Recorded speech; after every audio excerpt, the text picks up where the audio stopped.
Miss T, excuse me, I'll need to verify your identification immediately. The words cut through the sophisticated murmur of conversation in the Executive Federal Aviation Lounge like a knife through silk. Victoria Ashworth's voice carried the kind of calm authority that had opened doors throughout Washington, D.C. for the past 15 years. Her cream-colored Armani power suit hugged her figure perfectly, each line calculated to project competence and control. Her blonde hair was pulled back in a style that whispered expensive salon, and her diamond earrings caught the crystal chandelier light as she approached the man who had just entered the exclusive facility. But the man she addressed didn't look like he belonged in this marble-floored sanctuary of federal power. Marcus Thompson stood near the entrance in a simple navy polo shirt, dark jeans that had seen better days, and canvas sneakers that suggested more comfort than status. His messenger bag was the kind you'd find at any college bookstore, worn leather that spoke of practical use rather than designer luxury. At 42, Marcus carried himself with quiet confidence, but nothing about his appearance suggested he wielded any particular influence or authority.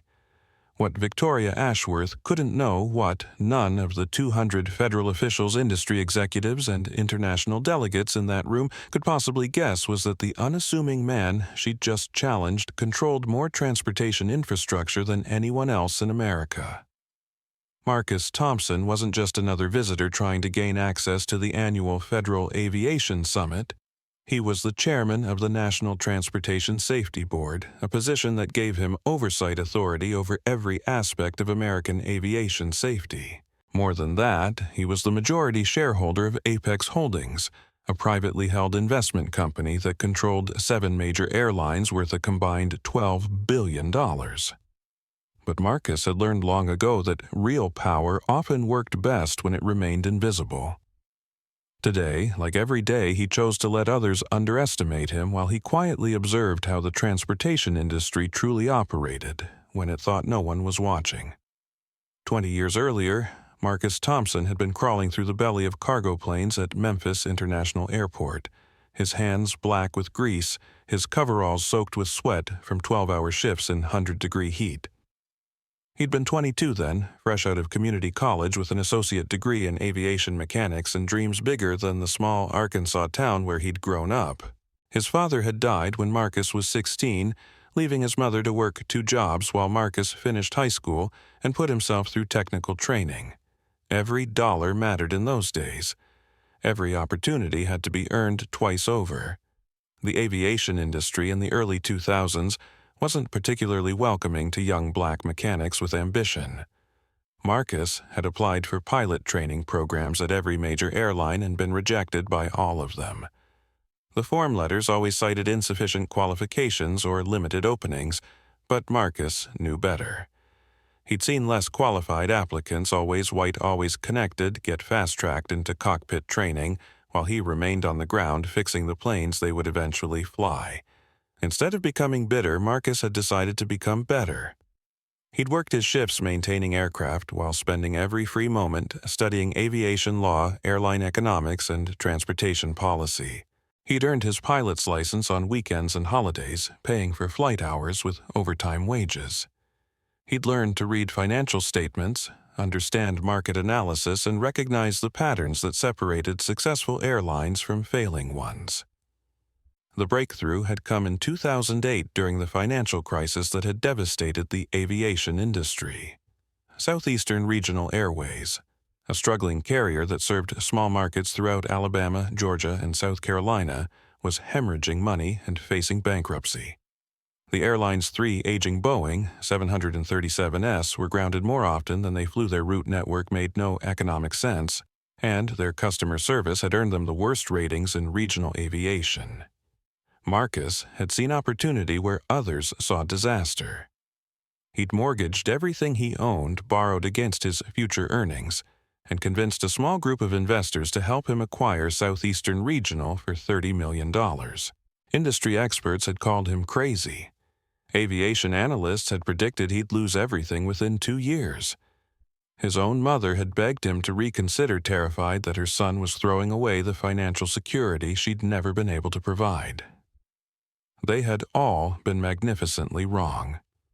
Under Marcus's leadership, Southeastern Regional had been transformed into Atlantic Airways, a carrier that combined operational efficiency with genuine customer service. Marcus had hired pilots based on skill rather than connections-promoted mechanics who understood aircraft rather than office politics, and built a company culture around the radical idea that treating people well was actually good for business. Within 5 years, Atlantic Airways was profitable, well-regarded, and ready for expansion. But Marcus's vision extended far beyond running a single airline. He'd begun quietly acquiring other struggling carriers, always working behind the scenes, never seeking publicity or credit. He'd built Apex Holdings as a private investment company that specialized in turning around failing transportation companies while maintaining the highest safety and service standards in the industry. The personal cost had been enormous.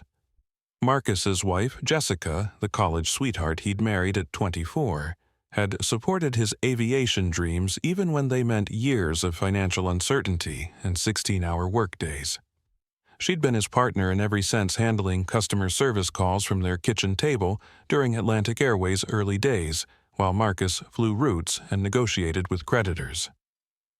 Jessica had celebrated every milestone from their first profitable month to the day Atlantic Airways went public and rang the opening bell at the New York Stock Exchange. Then, 3 years ago, Jessica had died in an airline crash that should never have happened. North Pacific Flight 847 had gone down in a thunderstorm outside Seattle, killing all 127 people aboard. The subsequent investigation, led by Marcus himself in his role as NTSB Chairman, had revealed a pattern of regulatory failures, ignored safety reports, and cost-cutting measures that had prioritized profit over passenger safety. The airline had known about potential issues with de-icing systems for months, but had delayed implementing fixes to avoid operational disruptions during peak travel season. Jessica had been flying to a conference on aviation safety, ironically enough. She'd been working as a consultant helping airlines improve their safety protocols, using the expertise she'd gained during Atlantic Airways' early years. The crash had been preventable. The investigation had been thorough. The responsible parties had been identified and penalized. But Jessica was still gone, and no amount of regulatory reform could bring her back. Marcus's 17-year-old daughter Zoe had inherited her mother's passion for justice and her father's strategic thinking. She was now a sophomore at Georgetown University, majoring in international law with a focus on transportation policy. Zoe understood her father's work in ways that most people couldn't. Having grown up around airline operations and safety discussions, she knew that her father's quiet approach to wielding power wasn't about hiding from responsibility. It was about being more effective by working within the structures that others tried to fight from the outside. Tonight, Marcus was attending the Federal Aviation Summit, not just as an industry leader or regulatory official, but as someone who had seen firsthand how discrimination and negligence could intersect in the transportation sector. He'd experienced bias as a mechanic, prejudice as a pilot, and skepticism as an entrepreneur. Now, with the power to actually change how the industry operated, he chose his battles carefully and fought them strategically. Victoria Ashworth represented everything that Marcus had learned to work around, rather than confront directly. She was Deputy Secretary of Transportation, a political appointee with an impressive resume and powerful connections but limited operational experience in aviation. She controlled budgets, influenced policy, and commanded respect from federal officials who understood that crossing her could end careers. What she didn't understand, and what Marcus was about to demonstrate, was that real authority in the transportation industry didn't always come with official titles or corner offices. Sometimes it came from 20 years of working in the industry at every level, building relationships based on competence rather than connections, and earning respect through results rather than rhetoric. As Victoria approached him with her perfectly manicured confidence, Marcus thought about Jessica's voice during their Sunday evening conversations about workplace bias and professional challenges. She'd always reminded him that the goal wasn't to prove he belonged in rooms where others questioned his presence. The goal was to change the rooms themselves to create environments where future generations wouldn't have to prove their worth based on appearance or assumptions. Today, standing in the exclusive lounge where transportation officials made decisions affecting millions of travelers, Marcus was about to turn a moment of personal discrimination into an opportunity for industry-wide transformation. But first, he would let Victoria Ashworth reveal exactly how she treated people when she thought she had all the power.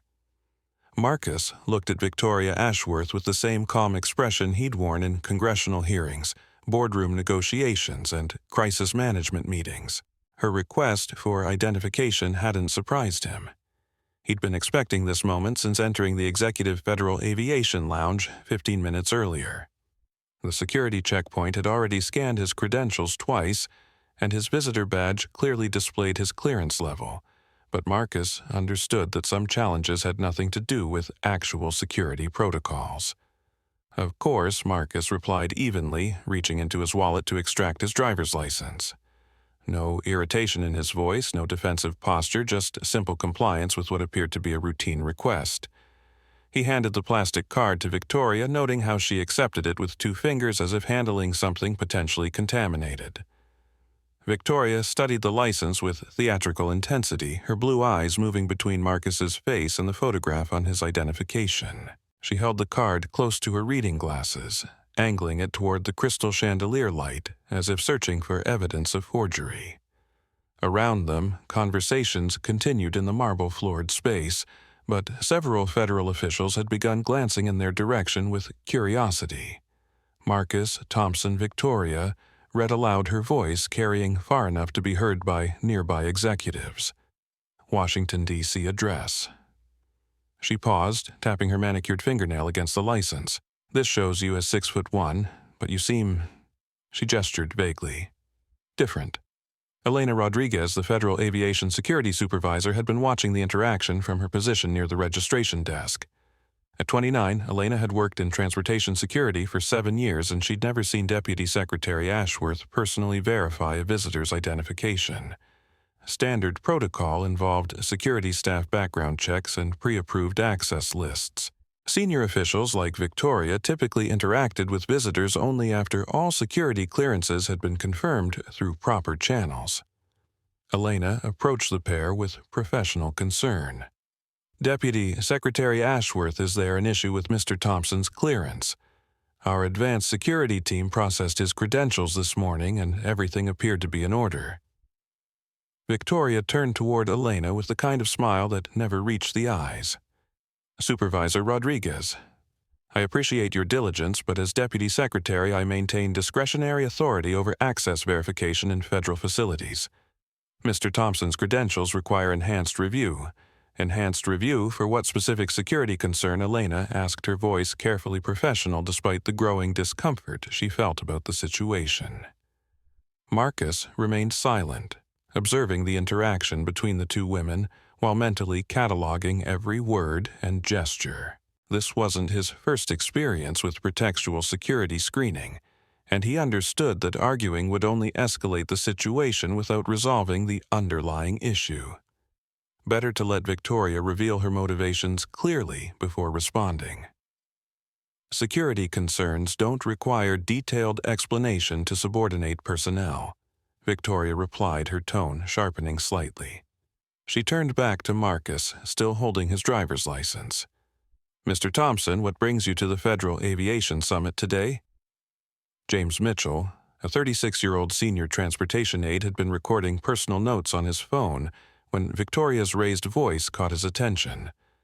James worked for Congressman David Park, the ranking member of the House Transportation Committee, and he'd been documenting interesting conversations and policy discussions throughout the summit.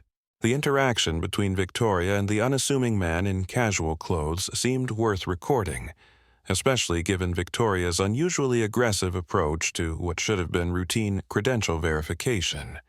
James discreetly activated his phone's live stream function, angling the camera to capture the conversation without being obvious about his documentation. His small but engaged following of transportation policy enthusiasts would find this interesting, particularly if Deputy Secretary Ashworth was overstepping her authority.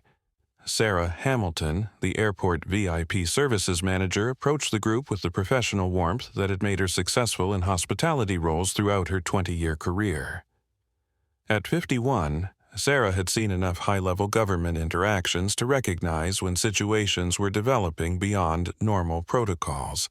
She'd also developed an excellent memory for faces, and something about Marcus Thompson seemed familiar in a way she couldn't quite identify. "Good afternoon, Deputy Secretary Ashworth," Sarah said with practiced diplomacy. "Is there anything I can assist with regarding Mr. Thompson's visit today? Our VIP services team is available to help resolve any credential questions through appropriate channels." Victoria glanced at Sarah with barely concealed irritation. "Miss Hamilton, this matter falls under federal security jurisdiction rather than airport hospitality services. Mr. Thompson's identification requires verification against federal databases before his access can be confirmed." Marcus watched the interaction with growing interest. Victoria was creating an unnecessarily complex situation around what should have been a simple credential check.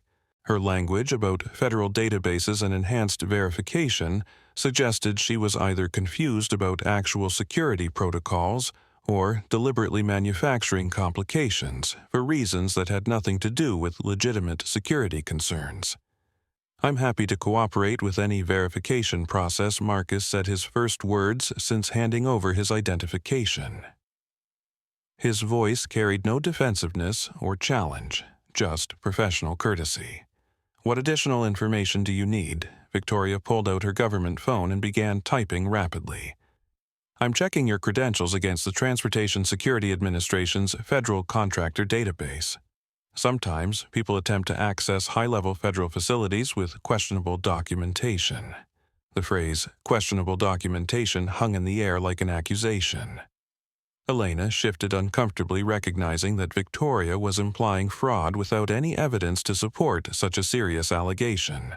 James's live stream was beginning to attract viewers, as his followers noticed the unusual nature of the recorded interaction. Sarah's memory suddenly provided a connection she hadn't expected. "Mr. Thompson," she said carefully, "haven't we met before? You look familiar, though I can't quite place where."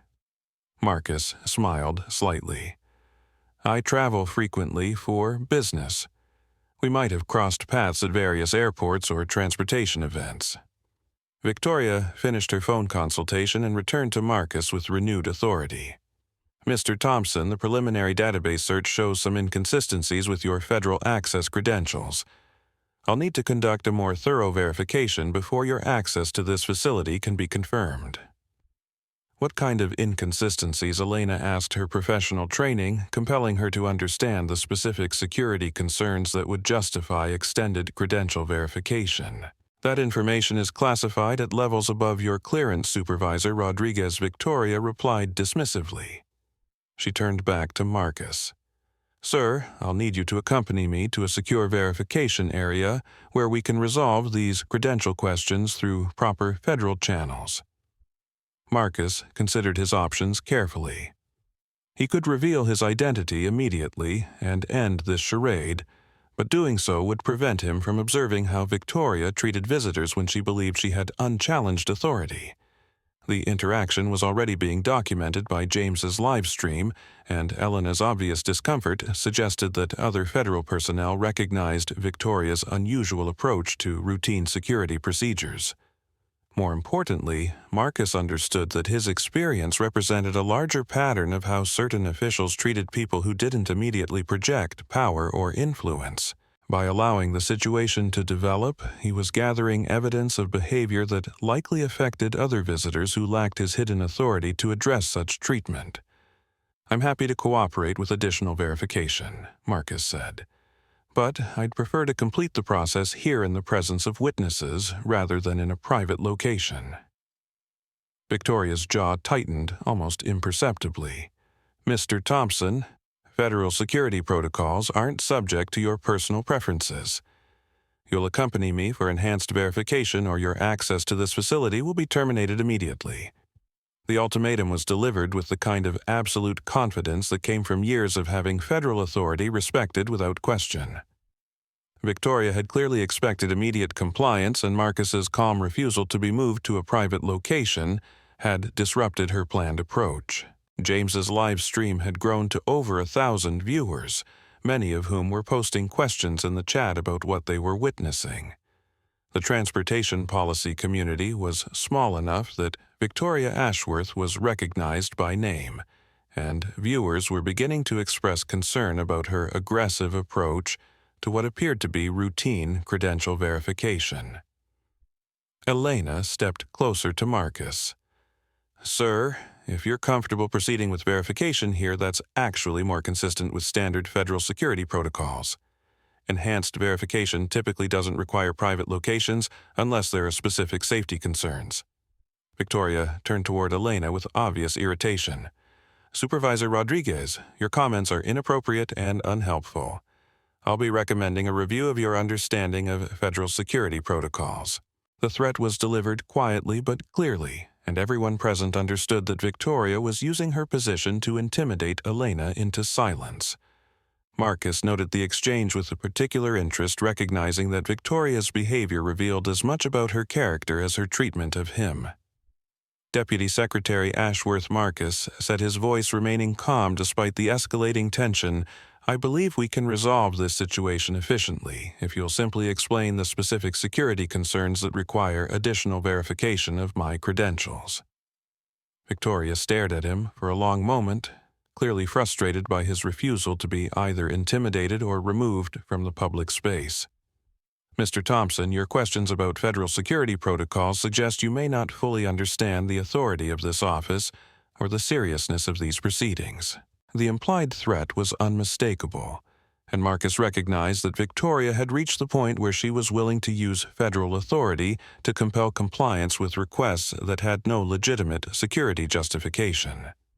The interaction had provided exactly the kind of evidence he'd suspected he would find, but he was curious to see how far Victoria was willing to go when her authority was quietly questioned rather than immediately accepted. Marcus Thompson's mind drifted to a memory from 20 years ago as Victoria Ashworth continued her theatrical examination of his driver's license. He had been 24 then, freshly licensed as a pilot, and applying for positions with every major airline that would accept his resume. The interview at Transglobal Airways had seemed promising until the final meeting with the chief pilot, a weathered man in his 50s who had looked Marcus up and down with unconcealed skepticism. "Son," the chief pilot had said, leaning back in his leather chair, "you've got the technical qualifications, but I'm not sure you'd fit in with our crew culture.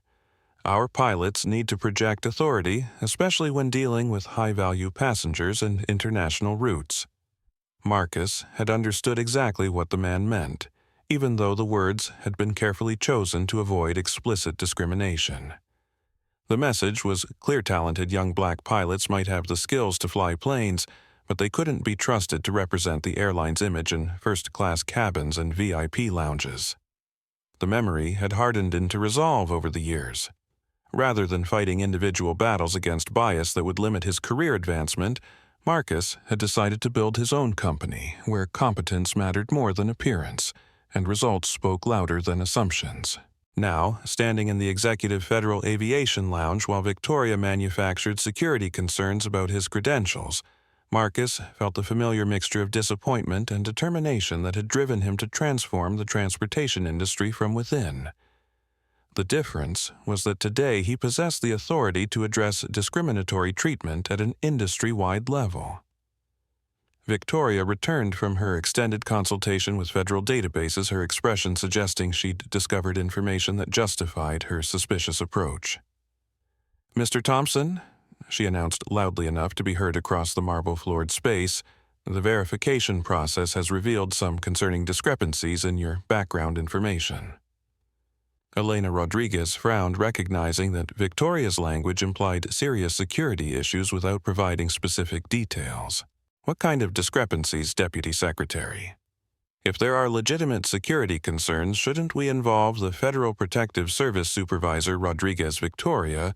replied with ice-cold authority. Your questions suggest you may not fully understand the jurisdiction and discretion of this office. I'll handle security determinations according to federal protocols that don't require your input or approval. James Mitchell's live stream had grown to 15,000 viewers as word spread through transportation policy circles about the unusual confrontation developing at the Federal Aviation Summit. His followers were posting increasingly critical comments about Victoria's aggressive approach to what appeared to be routine credential verification. Sarah Hamilton watched the interaction with growing unease, her hospitality experience telling her that the situation was escalating beyond any reasonable security protocol. Deputy Secretary Ashworth, she said diplomatically, if there are concerns about Mr. Thompson's credentials, our VIP services team can contact the appropriate federal agencies to resolve any questions quickly and professionally. Victoria turned toward Sarah with barely controlled irritation. Miss Hamilton Airport Hospitality Services have no authority over federal security matters. Your suggestions are inappropriate and potentially disruptive to legitimate security operations. Marcus observed the exchange with particular interest. Victoria was steadily intimidating anyone who questioned her approach, using her federal position to suppress challenges to behavior that clearly exceeded normal security protocols. The pattern suggested someone accustomed to having authority respected without question, regardless of whether that authority was being exercised appropriately. Deputy Secretary Ashworth Marcus said quietly, "I'd like to understand what specific discrepancies you found in my background information. As the subject of this security review, I believe I have a right to know what concerns have been identified." Victoria stared at him with the kind of cold assessment typically reserved for hostile witnesses or uncooperative suspects. "Mr. Thompson, your background check shows inconsistencies between your claimed identity and federal database records. Specifically, there are questions about your employment history, financial status, and the legitimacy of your stated reasons for attending this summit. The allegations were serious enough to justify extended security screening if they were true, but vague enough to be impossible to refute without access to the same databases Victoria claimed to be consulting." Marcus recognized the technique as a classic abuse of federal authority, creating concerns that couldn't be verified or disputed by the subject of investigation. Elena stepped closer to Marcus, her security training compelling her to understand the situation despite Victoria's obvious displeasure with questions. "Sir, if you're comfortable sharing what organization are you representing at today's summit, that might help clarify any database inconsistencies." Marcus appreciated Elena's attempt to de-escalate the situation through legitimate information sharing. "I'm here as a federal appointee attending policy discussions related to transportation safety and aviation oversight." Victoria's eyebrows rose with theatrical surprise. "Federal appointee, Mr. Thompson, our database shows no record of any federal appointment associated with your identity. This suggests either fraudulent claims or serious administrative oversights in federal personnel management." The implication that Marcus was lying about his federal role was delivered with enough volume to be heard by nearby executives, several of whom had begun watching the interaction with obvious curiosity. James's live-stream chat was exploding with comments from viewers who recognized that the confrontation had moved beyond routine security screening into something that resembled public intimidation. Sarah Hamilton's memory finally provided the connection she'd been struggling to identify. "Mr. Thompson," she said carefully, "didn't I see you on C-SPAN last month? There was a congressional hearing about aviation safety regulations, and I remember thinking the witness looked familiar." Marcus smiled slightly. "I do occasionally testify before Congress on transportation policy matters." Victoria's expression shifted almost imperceptibly, the first sign that her confidence in the situation might be wavering. "Mr. Thompson, if you claim to have federal appointments or congressional testimony experience, I'll need additional documentation to verify those claims. Please provide additional identification beyond your driver's license." The second ID request was delivered with the same authoritative tone, but Marcus detected a slight edge of uncertainty that hadn't been present earlier. Victoria was beginning to suspect that her target might possess more credibility than his casual appearance suggested, but she'd committed too deeply to her aggressive approach to retreat gracefully. Marcus reached into his wallet again, this time extracting his federal government identification card. The card bore his photograph, name, and the seal of the National Transportation Safety Board, along with security features that clearly identified it as legitimate federal credentials. Victoria accepted the card with obvious reluctance, recognizing that Marcus had just provided documentation that directly contradicted her claims about database inconsistencies and fraudulent identity assertions. She studied the federal ID with the same theatrical intensity she'd applied to his driver's license, but her body language had shifted from confident authority to defensive scrutiny. Elena glanced at the federal ID over Victoria's shoulder, her eyes widening as she recognized the NTSB seal and Marcus's title as chairman. "Deputy Secretary Ashworth," she said quietly, "that appears to be legitimate federal identification from the Transportation Safety Board." Victoria continued examining the card without responding to Elena's observation, clearly stalling while she considered how to proceed. She'd publicly questioned Marcus's identity and federal credentials, but his documentation appeared to support exactly the claims she'd characterized as fraudulent or suspicious. James's live stream had reached 25,000 viewers, many of whom were transportation industry professionals who recognized the significance of NTSB identification. Comments in the chat were becoming increasingly critical of Victoria's approach, with several viewers questioning whether Deputy Secretary Ashworth understood the authority and jurisdiction of the Transportation Safety Board. Marcus waited patiently while Victoria continued her examination of his federal ID, understanding that she was struggling to find a way to continue her aggressive approach in the face of legitimate credentials that contradicted her stated concerns. The situation had reached a decision point. Victoria could either acknowledge that her security concerns had been addressed and allow him to proceed, or she could escalate further by questioning the legitimacy of federal identification that was clearly authentic. "Mr. Thompson," Victoria finally said, "this federal identification requires additional verification through appropriate channels. As Deputy Secretary of Transportation, I maintain oversight authority over federal transportation agencies, including verification of personnel credentials when security questions arise." Marcus noted with interest that Victoria was now claiming oversight authority over the NTSB, an independent agency that reported directly to Congress rather than through the Department of Transportation hierarchy. Her assertion revealed either a fundamental misunderstanding of federal transportation governance or a deliberate misrepresentation of her authority to justify continued harassment. Deputy Secretary Ashworth Elena said with growing concern the Transportation Safety Board is an independent federal agency. Department of Transportation officials typically don't have direct oversight authority over NTSB personnel or credentials. Victoria turned toward Elena with barely controlled fury. "Supervisor Rodriguez, your comments suggest a serious misunderstanding of federal agency relationships and jurisdictional authority.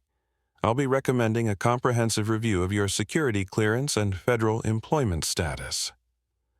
The threat was delivered with enough venom to make Elena step back involuntarily, but Marcus noted that several nearby federal officials had overheard Victoria's angry response.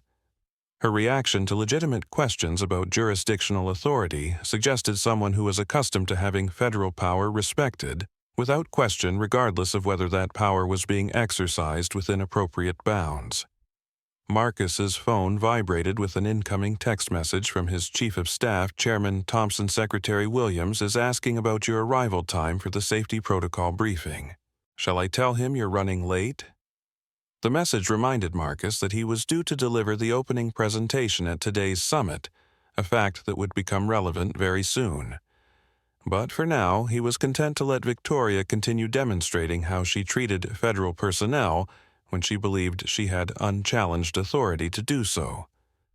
Victoria Ashworth had learned early in life that authority was something you either possessed or submitted to, and she had spent her 48 years ensuring she was never in the second category.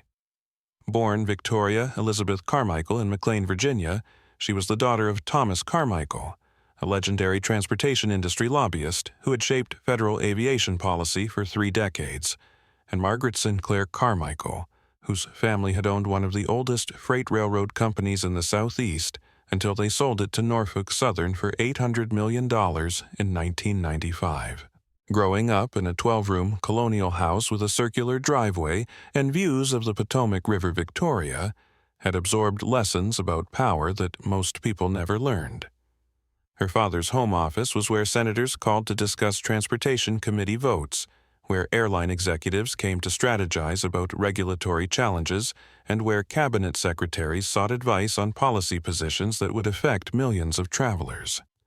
Victoria had been 7 years old when she first understood that some people made the rules while others followed them. Her father was entertaining the newly appointed Secretary of Transportation in their living room discussing highway funding legislation that would determine which states received billions in federal infrastructure money. The Secretary had deferred to Thomas Carmichael's judgment on technical details, political strategy, and even the timing of public announcements. Daddy Victoria had asked that evening, "Why does the Transportation Secretary ask you what to do?" "Isn't he supposed to be the boss?" Thomas Carmichael had smiled and pulled his daughter onto his lap. "Sweetheart," he'd explained, "the people with titles aren't always the people with power. Real authority comes from understanding how the system works and knowing how to make it work for you." That lesson had shaped every decision Victoria made for the next 4 decades. At Holton Arms School, Victoria had been student body president, debate team captain, and valedictorian of her graduating class. She'd learned to project confidence that commanded attention, to speak with authority that discouraged challenges, and to use intelligence as a weapon when charm and connections weren't sufficient. Her Harvard Law School application essay had been titled "Transportation Policy as National Security Strategy," and her acceptance letter had arrived along with invitations to join the Harvard Law Review and the Harvard Journal of Law and Public Policy. Victoria's law school years had been marked by academic excellence and strategic relationship building. She'd clerked for Justice Anthony Kennedy during his final term on the Supreme Court, authored law review articles on federal transportation regulation, and graduated magna cum laude with a specialization in administrative law and federal regulatory policy. Her entry into federal government had been carefully orchestrated through her father's network of connections. A staff position with the Senate Transportation Committee had led to Deputy General Counsel at the Department of Transportation, then Associate Deputy Secretary, and finally her current position as Deputy Secretary, the second highest official in the federal transportation hierarchy. Victoria understood federal transportation policy better than almost anyone in Washington. She could analyze the economic impact of aviation regulations, explain the constitutional basis for interstate commerce jurisdiction over transportation, and navigate the political complexities of infrastructure spending with expertise that impressed even career federal employees. Her intelligence was genuine, her policy knowledge was comprehensive, and her political instincts were finely tuned. But Victoria had also learned to view federal authority as something that belonged to people like her, well-educated, well-connected, and well-positioned within the traditional power structures that governed American transportation policy. Her worldview was shaped by exclusive prep schools where diversity meant students from different European ancestries, by Harvard Law School, where merit was measured by standardized test scores and family connections, and by Washington social circles where influence flowed through networks that had been decades in the making. The Federal Aviation Summit represented the pinnacle of Victoria's professional achievement. As Deputy Secretary, she was responsible for coordinating policy discussions between federal agencies, international aviation authorities, and industry leaders. Tomorrow, she would deliver the keynote address on federal transportation priorities for the next decade, a speech that would be covered by aviation trade publications, transportation policy journals, and major newspapers. More importantly, Victoria understood that her performance at this summit would influence her prospects for nomination as Transportation Secretary when the current secretary retired next year. The political gossip network that connected Washington law firms, consulting companies, and federal agencies had already identified Victoria as the leading candidate for promotion. But federal appointments required more than policy expertise and political connections. Victoria needed to demonstrate that she possessed the kind of executive presence and decisive leadership that commanded respect from Congress industry leaders and international officials. She needed to show that she could handle complex situations with authority and composure, that her judgment could be trusted in crisis situations, and that her leadership style would enhance rather than complicate the department's relationship with other federal agencies. The interaction with Marcus Thompson had begun as routine security, screening the kind of discretionary verification that deputy secretaries were expected to perform when unfamiliar individuals appeared in high-security federal facilities. Victoria's initial request for identification had been motivated by legitimate security consciousness. She genuinely noticed Marcus's casual appearance and wondered whether he belonged in a facility restricted to senior federal officials and industry executives. But Marcus's calm compliance with her requests, combined with his unassuming appearance and patient demeanor, had triggered something deeper in Victoria's approach to authority.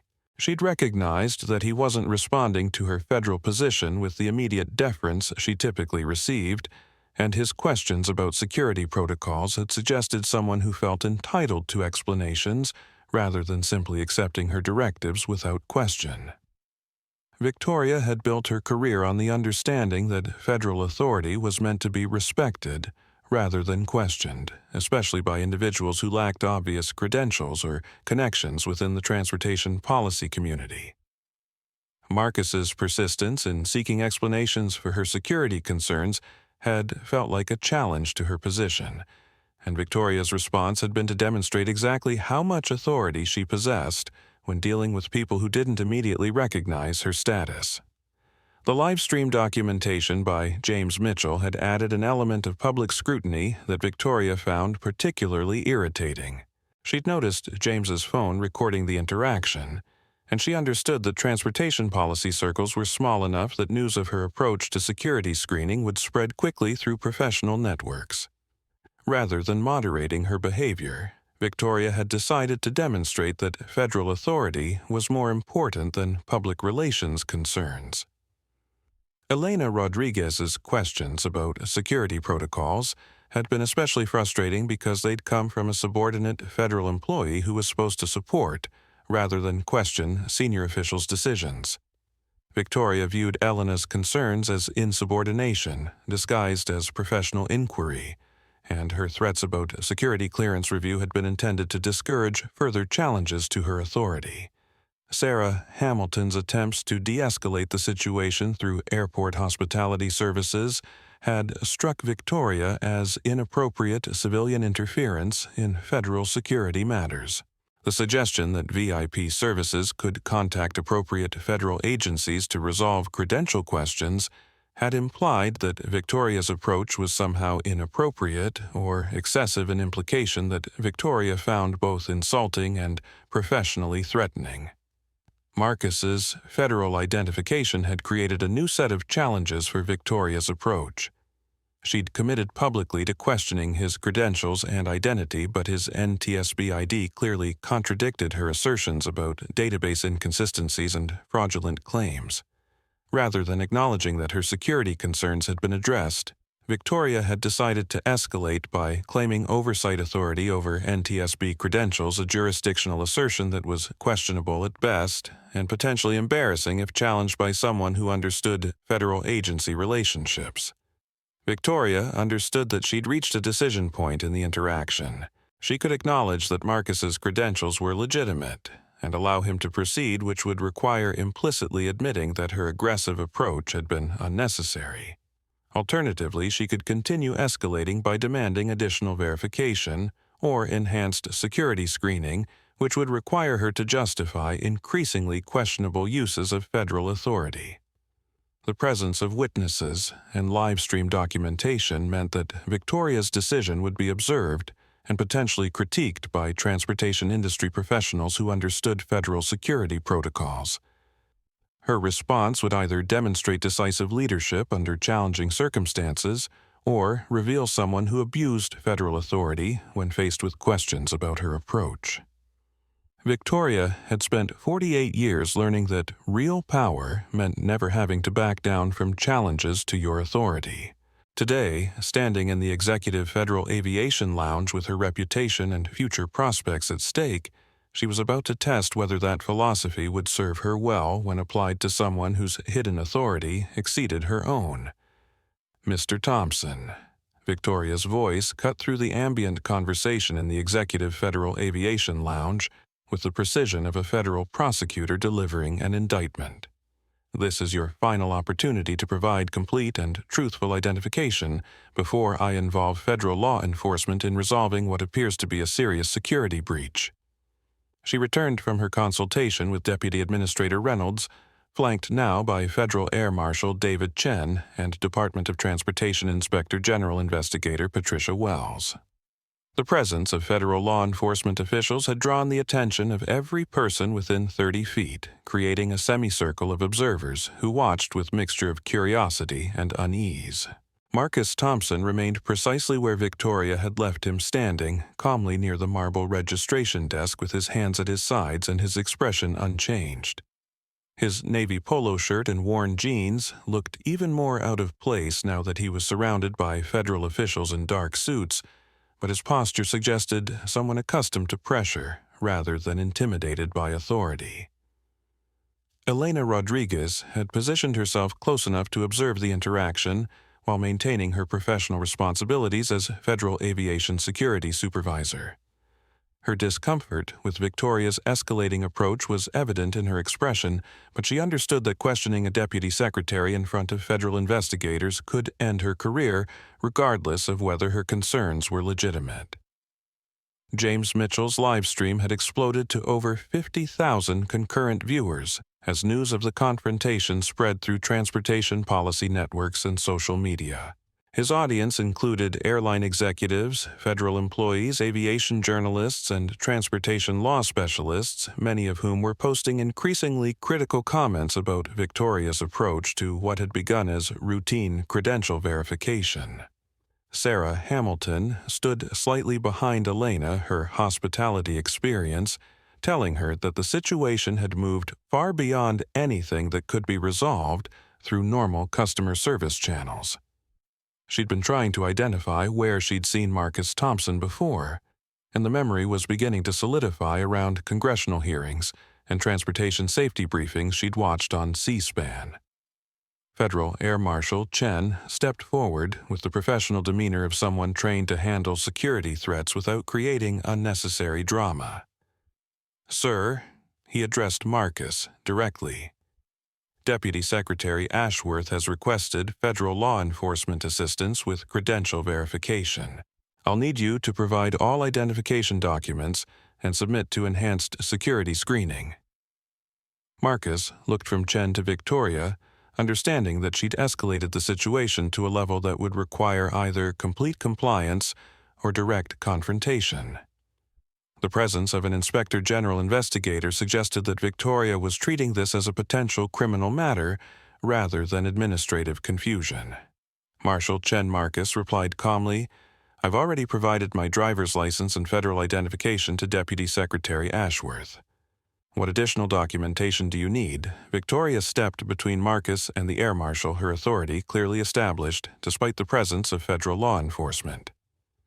"Mr. Thompson, your previous identification has raised serious questions about your identity and your authorization to access this federal facility. Marshal Chen will conduct comprehensive verification through enhanced security protocols."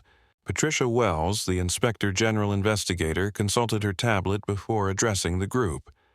"Sir, preliminary database searches show inconsistencies between your claimed identity and federal personnel records. We'll need to resolve these discrepancies before determining your authorization status." Marcus noted with interest that Victoria had convinced federal investigators that legitimate security concerns existed despite having provided authentic identification documents. The assertion about database inconsistencies suggested either deliberate misrepresentation or fundamental confusion about federal personnel management among senior transportation officials. Miss Wells Marcus said, "What specific inconsistencies have you identified? I'd like to understand what concerns require enhanced security screening beyond standard credential verification." Wells glanced at Victoria before responding clearly, deferring to the Deputy Secretary's assessment of the situation. "Sir, that information is part of an ongoing security investigation. Enhanced screening will help resolve questions about your identity and authorization status." Elena Rodriguez had reached the limit of her ability to remain silent while observing what appeared to be an abuse of federal security protocols. Deputy Secretary Ashworth, she said carefully, enhanced security screening typically requires specific security concerns or credible threats. Has the department identified particular risks that justify extraordinary measures? Victoria turned toward Elena with barely controlled fury. "Supervisor Rodriguez, your continued interference with federal security operations is inappropriate and potentially obstructive."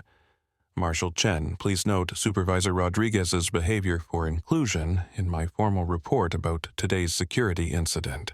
The threat was delivered with enough ice to make Elena step back, but Marcus observed that several nearby federal officials had overheard Victoria's angry response to legitimate questions about security protocols.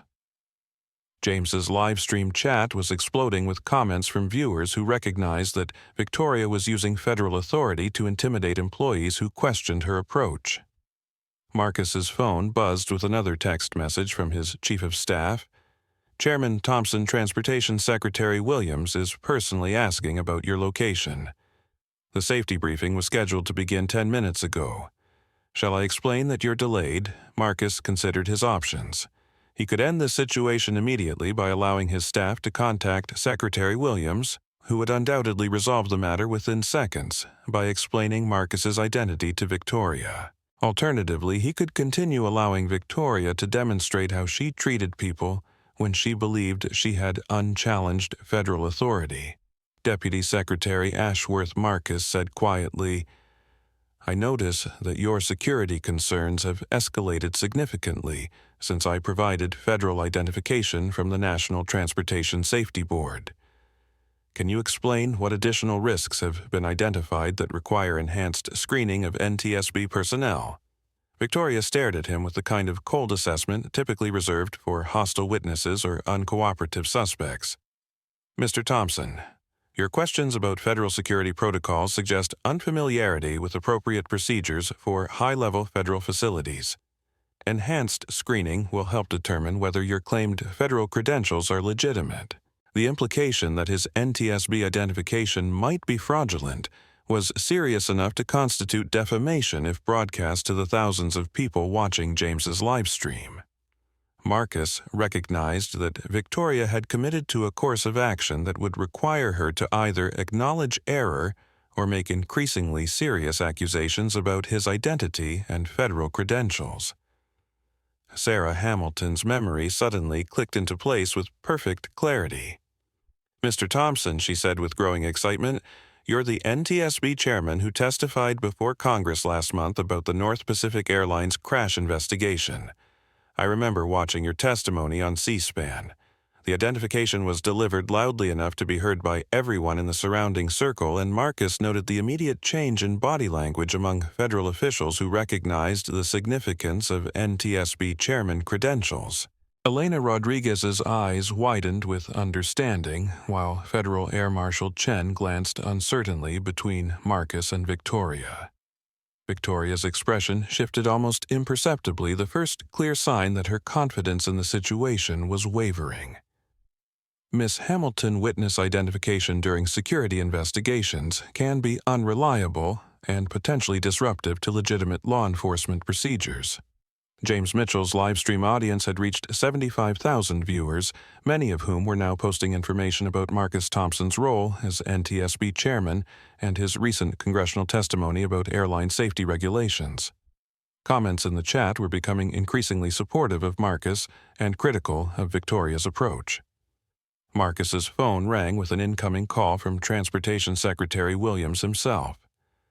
Deputy Secretary Ashworth Marcus said calmly, "I believe this call might help resolve your security concerns."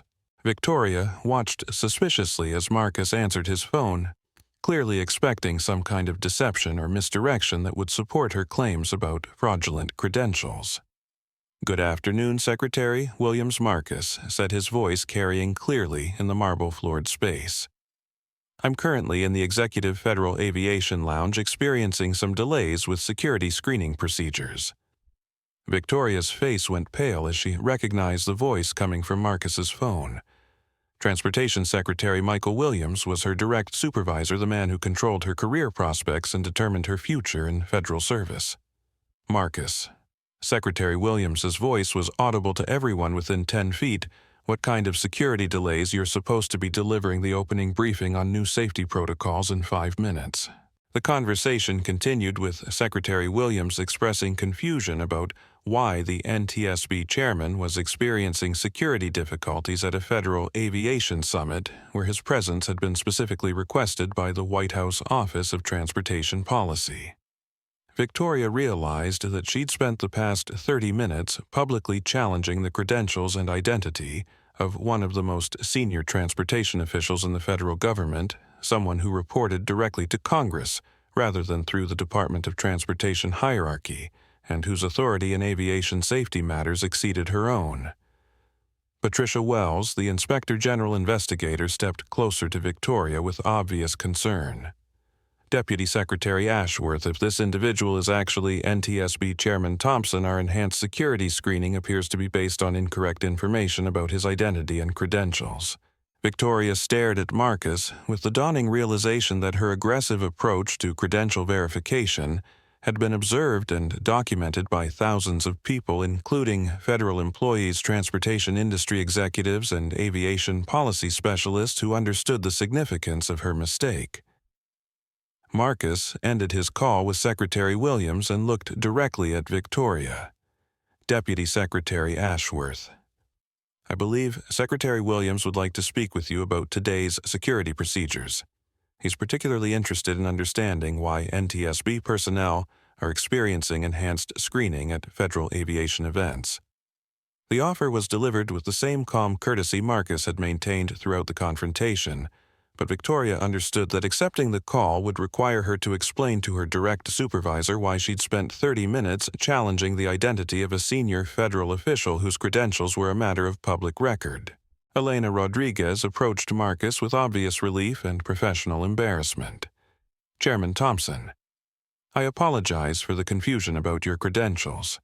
Federal aviation security should have resolved this situation much more efficiently." Marcus smiled reassuringly. "Supervisor Rodriguez, you handled this situation professionally despite difficult circumstances. Your questions about security protocols were appropriate and helpful." Federal Air Marshal Chen consulted his own phone, clearly receiving updated information about Marcus's identity and federal credentials. "Chairman Thompson, I apologize for any inconvenience with the security screening procedures. Your credentials are confirmed through multiple federal databases." Victoria stood frozen in the center of the circle, understanding that she'd created a situation that would require either immediate acknowledgement of error or continued escalation against someone whose federal authority was now clearly established. The presence of thousands of live-stream viewers meant that her decision would be observed and critiqued by transportation industry professionals who understood the significance of challenging NTSB authority without justification. James Mitchell's livestream had become the most watched transportation policy event of the year, with viewers sharing clips across social media platforms and transportation industry forums. Victoria's confrontation with Marcus Thompson was already being analyzed by aviation lawyers, federal personnel specialists, and government ethics experts. Marcus waited patiently for Victoria's response, understanding that she'd reached a decision point that would define not only this interaction but her future credibility within federal transportation leadership. The next few minutes would determine whether Victoria could acknowledge error gracefully or would continue escalating against someone whose hidden authority had just been revealed to exceed her own. Elena Rodriguez had worked in federal aviation security for 7 years, and she'd never witnessed anything like what was unfolding in the Executive Federal Aviation Lounge. As Federal Aviation Security Supervisor, she understood protocols, procedures, and the appropriate chain of authority for handling credential verification. What Deputy Secretary Ashworth was doing bore no resemblance to legitimate federal security operations. Deputy Secretary Ashworth Elena said, her voice carefully modulated to maintain professional courtesy while expressing serious concerns. I've observed this entire interaction from the beginning. Chairman Thompson provided legitimate federal identification 30 minutes ago. Our continued detention appears to exceed standard security protocols. Victoria turned toward Elena with the kind of cold fury typically reserved for subordinates who had committed serious professional violations. Supervisor Rodriguez, your repeated interference with federal security operations constitutes insubordination and potentially criminal obstruction of federal law enforcement activities. The threat was delivered with enough venom to make Elena step back involuntarily, but she'd reached the point where remaining silent would compromise her professional integrity and potentially violate her oath to uphold federal security standards. Ma'am, Elena replied, I'm responsible for security operations in this facility. Detaining federal officials without legitimate security justification could constitute a violation of federal personnel protection regulations. I need to understand the specific threat assessment that justifies enhanced screening of NTSB personnel. James Mitchell's live stream had reached 100,000 concurrent viewers, as transportation industry networks shared links and aviation policy specialists tuned in to witness what was becoming the most dramatic confrontation in federal transportation circles in years. His audience included airline executives, federal employees, congressional staff members, and international aviation officials who recognized the significance of what they were watching. This is absolutely extraordinary, James narrated quietly to his audience. We're witnessing a Deputy Secretary of Transportation publicly challenge the credentials of the NTSB Chairman despite having received legitimate federal identification that clearly establishes his identity and authority. The live stream chat was moving too fast to read, with viewers posting everything from legal analysis of federal personnel protection laws to criticism of Victoria's approach to commentary about Marcus's remarkable composure under pressure. Sarah Hamilton approached Marcus with the kind of professional warmth that had made her successful in VIP services throughout her 20-year hospitality career. Chairman Thompson, she said quietly, I want to apologize for this situation. Our VIP services team should have prevented these complications through proper advance coordination. Marcus smiled reassuringly. Miss Hamilton, this situation isn't related to airport operations or hospitality services. You've handled everything professionally. Sarah turned toward Victoria with diplomatic but firm resolve. Deputy Secretary Ashworth Chairman Thompson is a recognized federal official whose testimony before Congress has been covered extensively in transportation industry publications. Our continued security screening appears to be based on administrative confusion rather than legitimate security concerns. Victoria stared at Sarah with barely concealed irritation. Miss Hamilton Airport hospitality personnel have no authority to assess federal security operations or make determinations about the appropriateness of enhanced screening procedures. But Sarah had spent 2 decades working with federal officials, and she understood the difference between legitimate security concerns and administrative power plays. Ma'am, I'm not assessing security operations.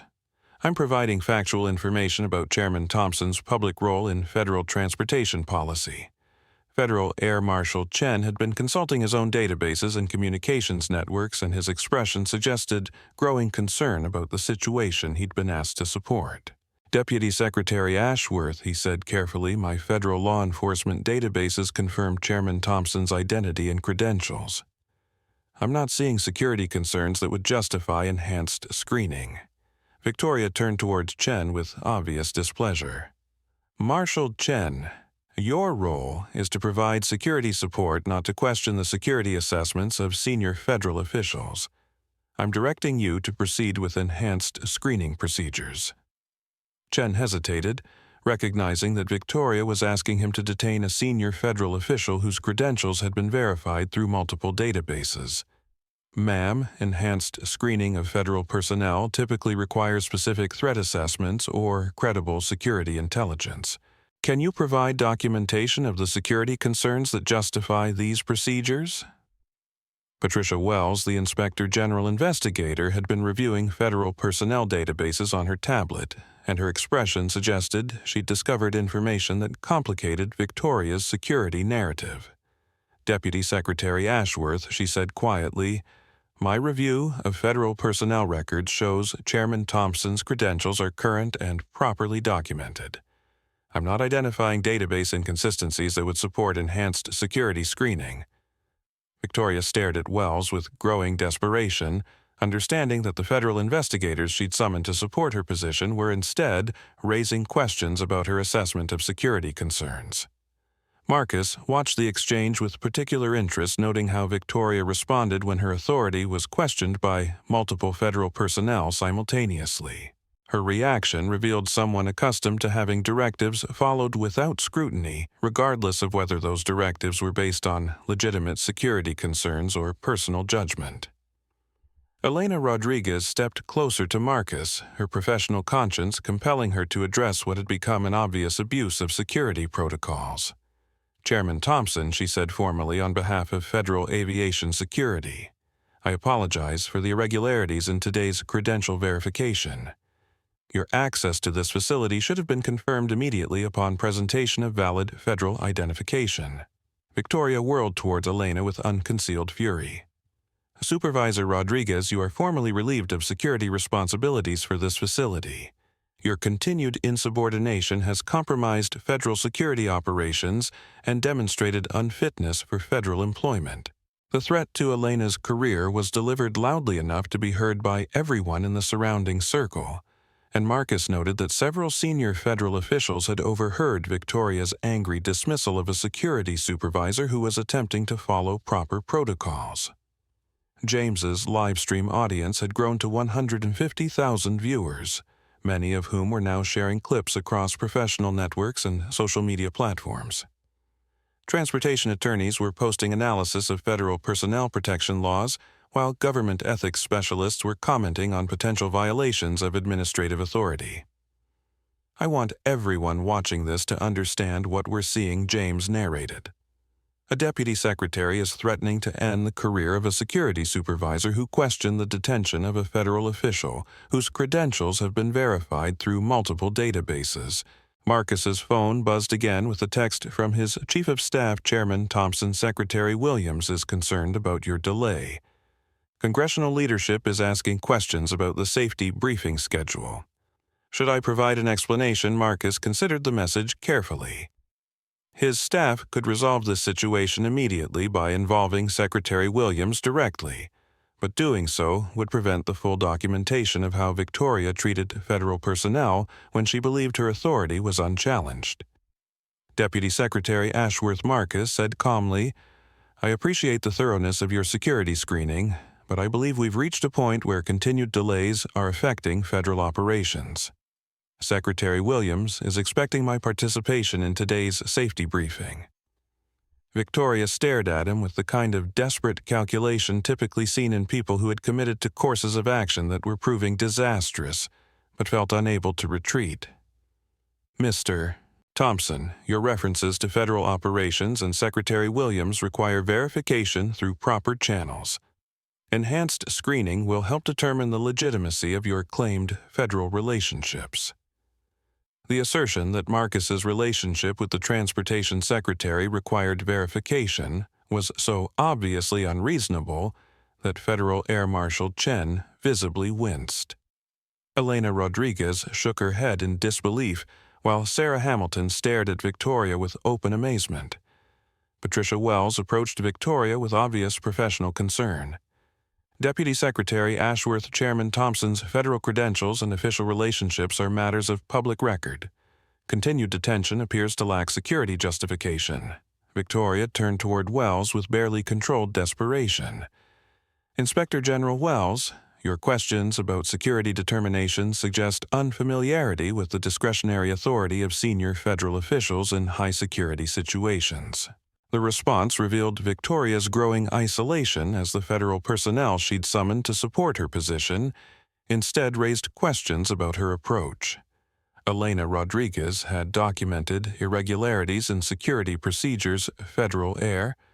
Marshal Chen had confirmed Marcus's credentials through law enforcement databases, and Inspector General Wells had found no evidence to support enhanced screening.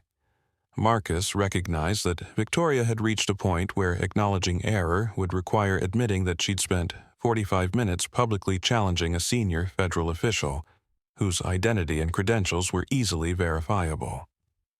Her continued escalation suggested someone who valued personal authority more than professional competence or administrative integrity.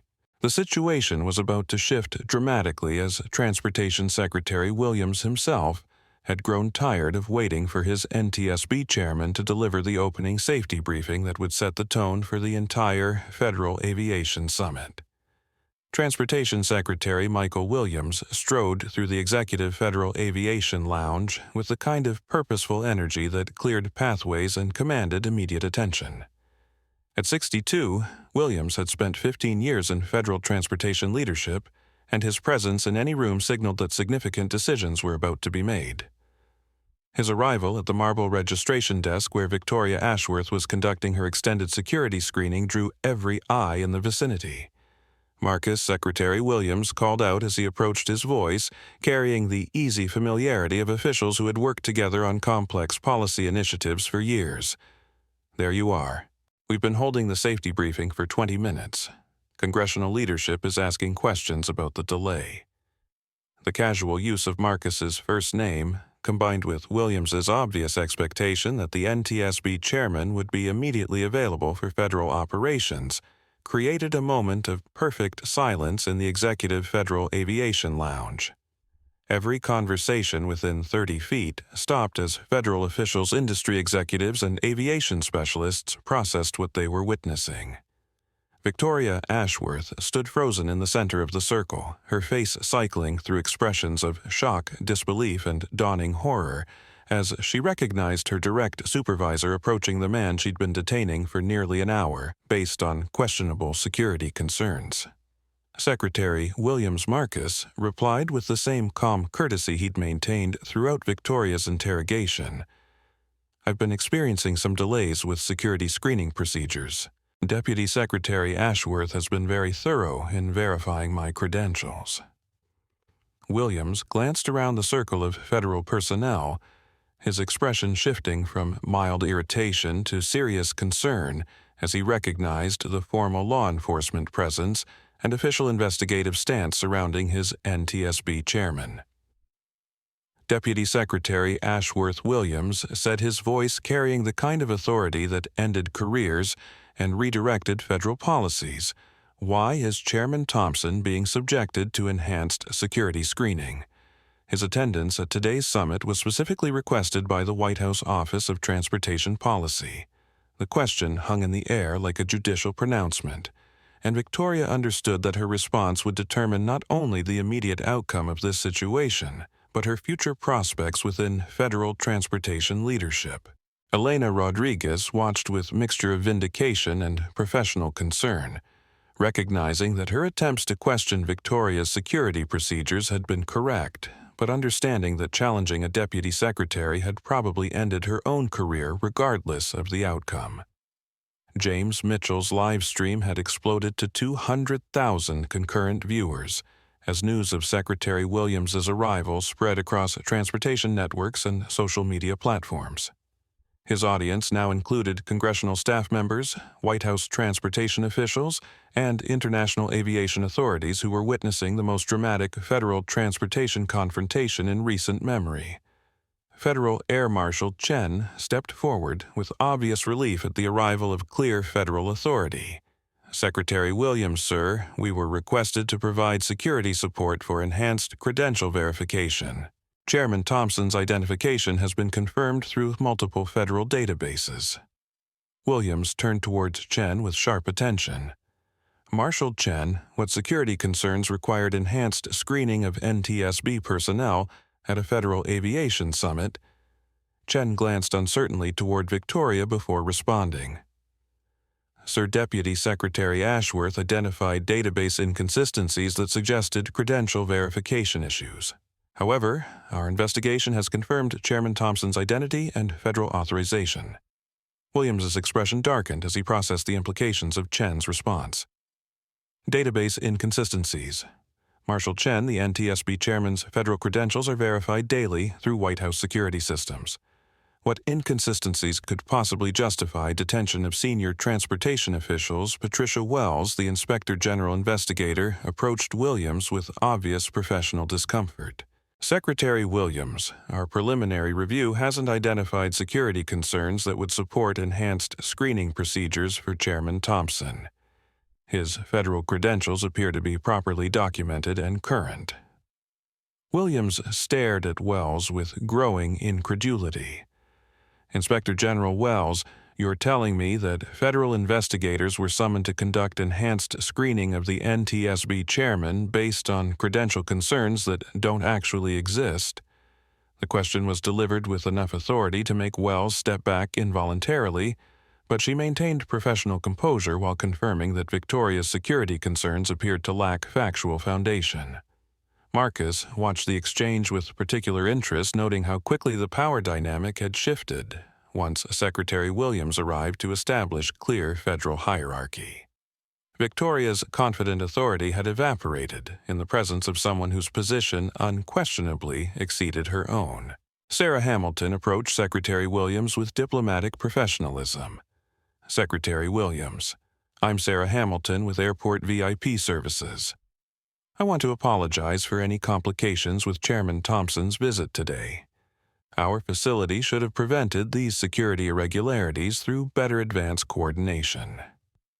Williams acknowledged Sarah's apology with professional courtesy before turning his full attention to Victoria, who had remained silent since his arrival, while apparently calculating her response to a situation that had become professionally catastrophic. Deputy Secretary Ashworth Williams said, his voice carrying the kind of cold precision typically reserved for congressional oversight hearings. I need a complete explanation of the security concerns that justified detaining the NTSB chairman for nearly an hour at a federal aviation summit. Victoria understood that any response would be documented by James's live stream observed by federal personnel, whose respect she needed for future effectiveness and reviewed by transportation industry officials who would determine her professional credibility for years to come. Secretary Williams Victoria began carefully initial credential verification, raised questions about database consistency that appeared to warrant enhanced security screening. Mr. Thompson's casual appearance and unusual presentation suggested that additional verification might be appropriate for facility security. The explanation was delivered with as much dignity as Victoria could manage, but every word revealed the discriminatory assumptions that had driven her aggressive approach to what should have been routine credential verification. Williams stared at Victoria with the kind of cold assessment typically reserved for officials who had committed serious administrative violations. Deputy Secretary Ashworth, you're telling me that you detained the NTSB chairman because of his casual appearance and unusual presentation. The repetition of Victoria's own words made her discriminatory reasoning clear to everyone present, and Marcus noted the immediate change in body language among federal officials who recognized the implications of her statement. Elena Rodriguez approached Williams with professional determination despite Victoria's threats to her career. Secretary Williams I observed this entire interaction from the beginning. Chairman Thompson provided legitimate federal identification immediately upon request. The extended security screening appeared to exceed standard protocols without clear justification. Williams nodded toward Elena with obvious respect for her professional courage. Supervisor Rodriguez, thank you for that information. Your adherence to proper security protocols under difficult circumstances reflects well on federal aviation security operations. Victoria watched with growing desperation as Williams publicly supported the security supervisor she'd threatened with career termination for questioning her approach. Marcus's phone buzzed with a text from his Chief of Staff, Chairman Thompson. CNN is requesting a statement about the security incident. Reuters and Associated Press are also calling.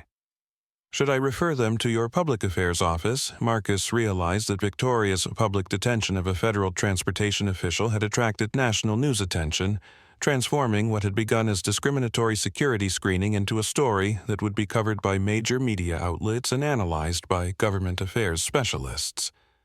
Secretary Williams Marcus said calmly, "I believe we should proceed with today's safety briefing. The congressional leadership and White House transportation officials are expecting policy announcements that shouldn't be delayed further by administrative complications." Williams checked his watch, recognizing that the Federal Aviation Summit was already behind schedule due to Victoria's extended security procedures. "You're absolutely right, Marcus. We need to address the safety protocols immediately." He turned toward Victoria with the kind of official displeasure that ended federal careers.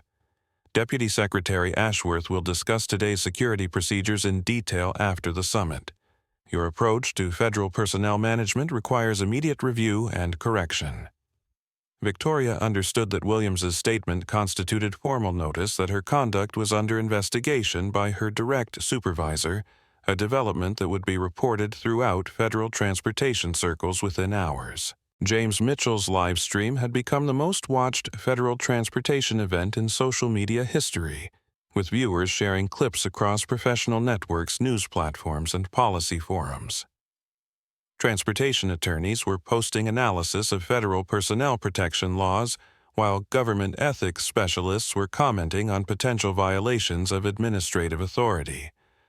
Marcus walked alongside Secretary Williams toward the briefing auditorium, noting that Victoria remained surrounded by the federal investigators she'd summoned to support her detention of senior transportation officials. Her confident authority had been replaced by obvious professional isolation, as the law enforcement personnel who had backed her approach now questioned the security assessment that had justified their involvement. Elena Rodriguez approached Marcus as he prepared to leave the registration area. "Chairman Thompson, I want to apologize again for the irregularities in security procedures. Federal Aviation Security will review today's events to prevent similar incidents in the future." Marcus smiled reassuringly. "Supervisor Rodriguez, you handled an extremely difficult situation with professionalism and integrity. Your commitment to proper protocols reflects excellent training and sound judgment. The public praise from the NTSB Chairman, delivered in the presence of Transportation Secretary Williams and documented by live-stream coverage, effectively ended any possibility that Victoria's threats would affect Elena's federal career." As Marcus entered the briefing auditorium to deliver his presentation on new aviation safety protocols, he reflected on the perfect demonstration Victoria had provided of exactly why those protocols were necessary. Her treatment of federal personnel based on appearance and assumptions revealed the same kind of discriminatory thinking that compromised safety when applied to passenger screening, pilot training, and aviation security operations. The irony wasn't lost on Marcus that Victoria's attempt to challenge his authority had created the ideal platform to announce new federal requirements for bias training, accountability measures, and discrimination prevention in all aspects of federal transportation operations. Marcus Thompson walked to the podium in the Federal Aviation Summit's main auditorium with the same calm composure he'd maintained throughout Victoria Ashworth's extended interrogation.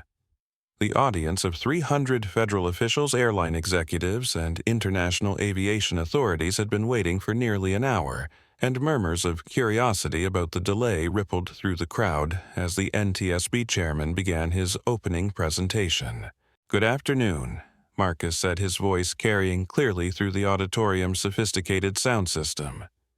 "Before we begin today's discussion of new aviation safety protocols, I'd like to address an incident that just occurred in our executive lounge that perfectly illustrates why these new protocols are necessary." James Mitchell had positioned himself near the auditorium entrance, his live stream now reaching 250,000 concurrent viewers as transportation industry networks shared links across professional platforms.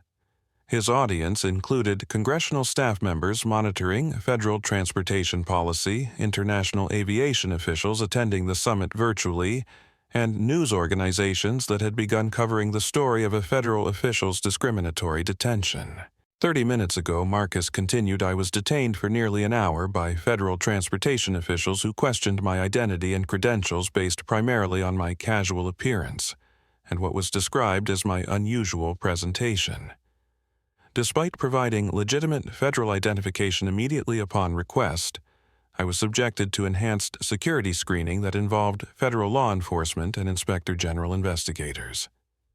The auditorium fell completely silent as federal officials processed what the NTSB Chairman was telling them. Several attendees pulled out phones to begin recording while others exchanged glances of shock and concern. Marcus gestured toward the back of the auditorium where Victoria Ashworth had just entered with obvious reluctance. Deputy Secretary Ashworth, who initiated the security screening, spent considerable time explaining to federal personnel that my credentials required verification because I didn't appear to belong in federal facilities. Victoria stood frozen near the auditorium entrance, understanding that the NTSB Chairman was using the summit's most prominent platform to document her discriminatory approach to federal security operations.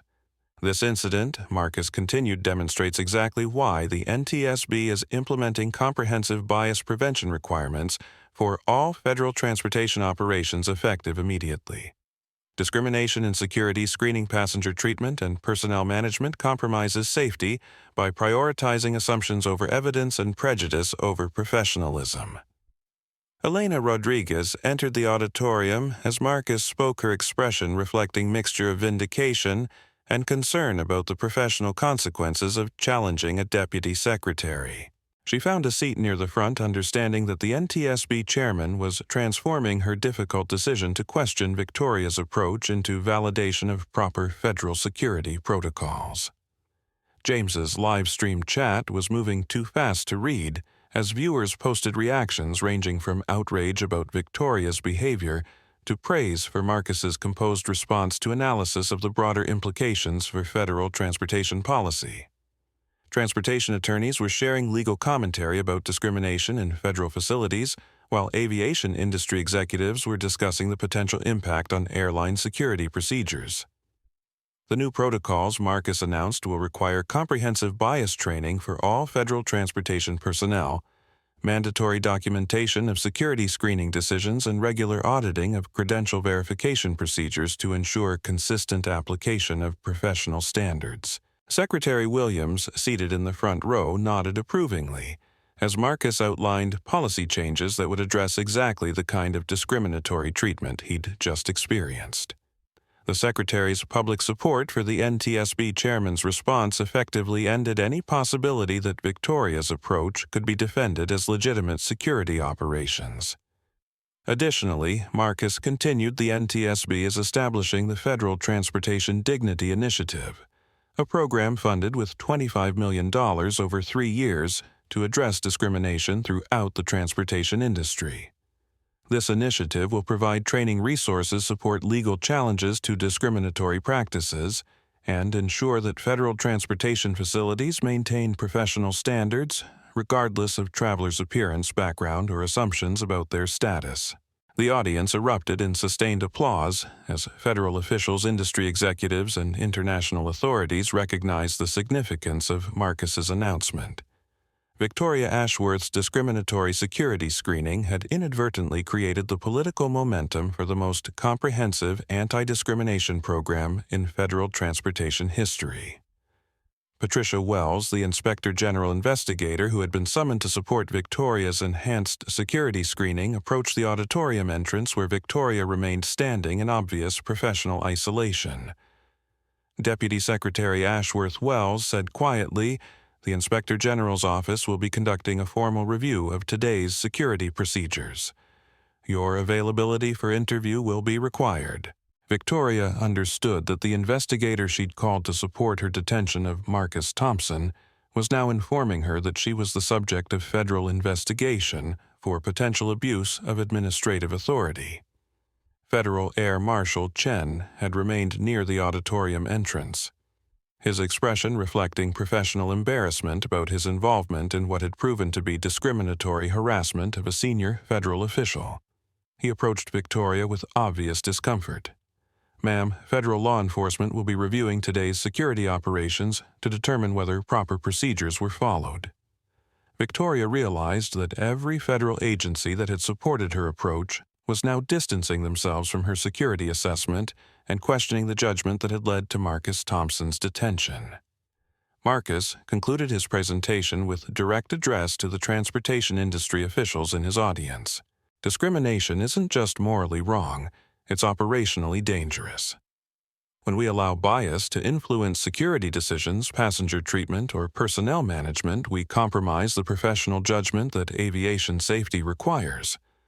Today's incident demonstrates why federal transportation operations must be guided by evidence rather than assumptions, by competence rather than appearance, and by respect for human dignity rather than prejudice disguised as security consciousness. James Mitchell's live stream had reached 300,000 concurrent viewers, making it the most-watched federal transportation event in social media history. News organizations were already preparing coverage of the story, while transportation policy specialists were analyzing the immediate and long-term implications of Marcus's policy announcements. Sarah Hamilton watched from the VIP services area, understanding that Marcus had transformed what could have been a personal grievance into an opportunity for industry-wide improvement. His response demonstrated the kind of leadership that addressed underlying problems, rather than simply seeking individual vindication. Elena Rodriguez approached the podium as Marcus finished his presentation, her professional courage validated by the NTSB Chairman's public support for proper security protocols. Chairman Thompson, she said formally, Federal Aviation Security will implement your new bias prevention requirements immediately. Today's incident will serve as a case study for training programs across all federal transportation facilities. Marcus shook Elena's hand warmly, understanding that her willingness to question Victoria's approach, despite career risks, had provided essential documentation of discriminatory security procedures. Victoria Ashworth left the auditorium quietly understanding that her federal transportation career had ended the moment she decided to challenge Marcus Thompson's credentials based on his casual appearance. Her confidence in federal authority had been replaced by recognition that real power belonged to officials who earned respect through competence, rather than demanding compliance through position. As attendees filed out of the auditorium to continue summit discussions, Marcus reflected on Jessica's voice from their Sunday evening conversations about workplace discrimination and professional challenges. She'd always reminded him that the goal wasn't to prove he belonged in rooms where others questioned his presence. The goal was to change the rooms themselves. Today, standing at the podium where transportation officials made policies affecting millions of travelers, Marcus had done exactly that. Victoria's discriminatory treatment had become the foundation for federal requirements that would protect future generations from experiencing similar bias in transportation facilities across the country. The immediate aftermath of Marcus Thompson's presentation reverberated through federal transportation circles with the force of a seismic shift. Within 2 hours of his announcement, Transportation Secretary Williams had issued a departmental directive requiring immediate implementation of bias prevention protocols across all DOT facilities. The directive specifically referenced the security irregularities involving the NTSB Chairman as evidence that existing procedures were inadequate to prevent discriminatory treatment of federal personnel and civilian travelers. Victoria Ashworth's federal career effectively ended before she left the Ronald Reagan Airport complex.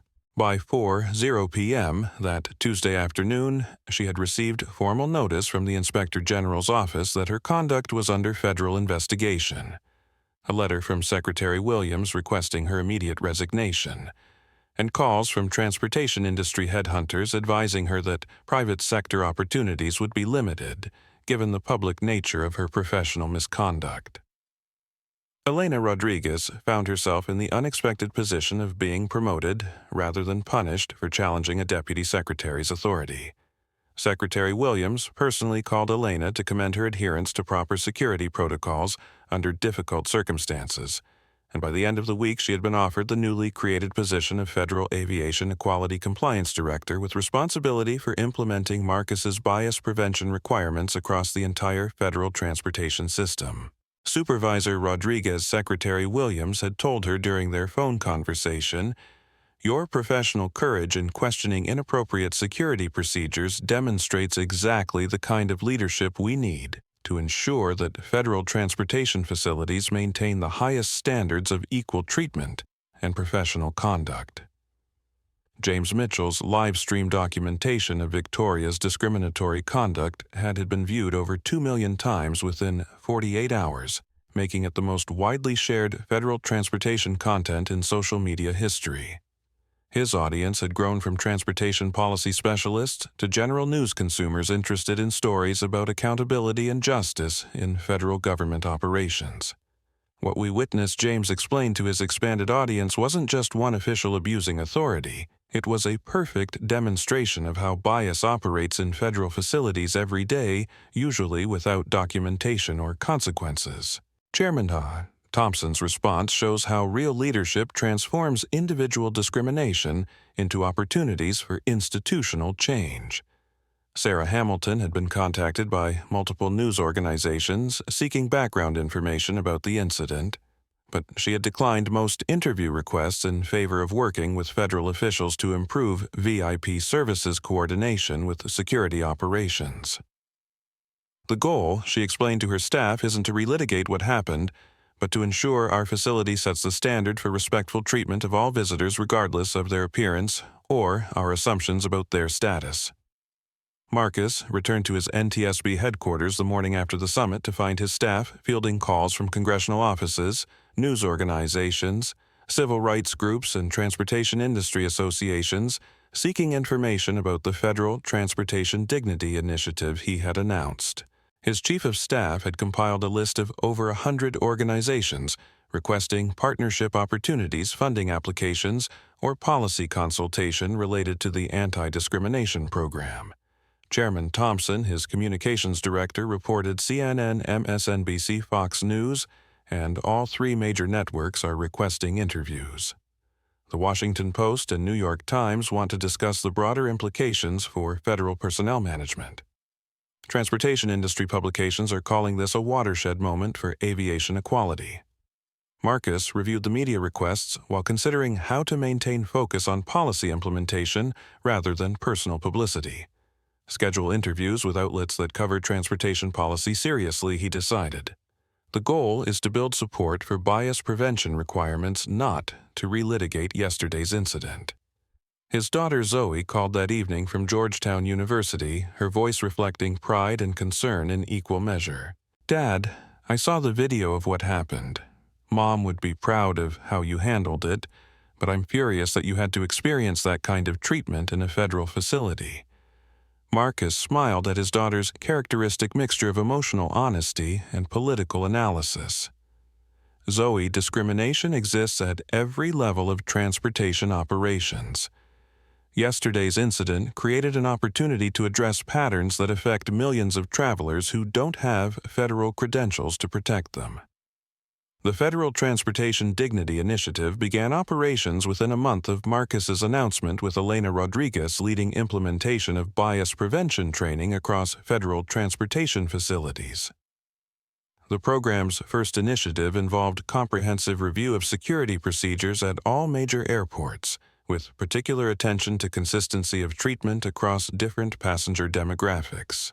Victoria Ashworth's resignation from federal service had been accepted within a week, though her attempts to find equivalent private sector employment had been complicated by the public nature of her discriminatory conduct. Transportation industry executives understood that hiring someone associated with federal bias incidents would create public relations complications that outweighed her policy expertise.